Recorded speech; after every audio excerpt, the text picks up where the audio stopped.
এখানে দেখো ভিজিয়ে রেখেছি ছোলা, ভুট্টা ভাঙা, গোটা মুগ আর কিছু বাদাম। এইগুলো সব মুছে শুকনো করে নিয়েছি। আজকে ওদের দেব পেয়ারা আর আম আর ভুট্টা। এখানে কিছু গাজর গ্রেট করে নিয়েছি। আর এখানে এই যে সমুদ্রের ফেনাটা, এটা একটু ঘষে দেবো।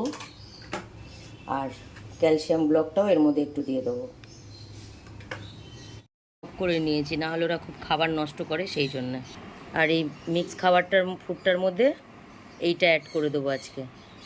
এক এক দিন এক এক রকম দিই, যেরকম আজকে লিভার টনিক দেবো, কালকে অন্য কিছু। সমস্ত খাবারগুলো একসাথে ভালো করে যে মিক্স করে নিচ্ছি। খাবার বাড়া আমার রেডি হয়ে গেছে, এবার দেওয়ার পালা। এই থালাটা আমার সানকুনোরের। থালা দুটোতে একটু বেশি খাওয়ার, কারণ যাদের বাচ্চা আছে লাভবাদ, এটা তাদের জন্য, মা আর বাচ্চাদের জন্য। কালো কালো প্লেটটা আমার চুনিয়াদের জন্য। এই যে আজকে টোটাল সবার খাবার সকালের করে দিয়েছে। এই যে সবাই খাওয়া শুরু করেছে। এই যে এখানে অরেঞ্জের খাওয়া চালু, ও স্পেশাল, তাই একটু স্পেশালভাবেই খায়। এই যে আমার বদমাশগুলোও খাচ্ছে।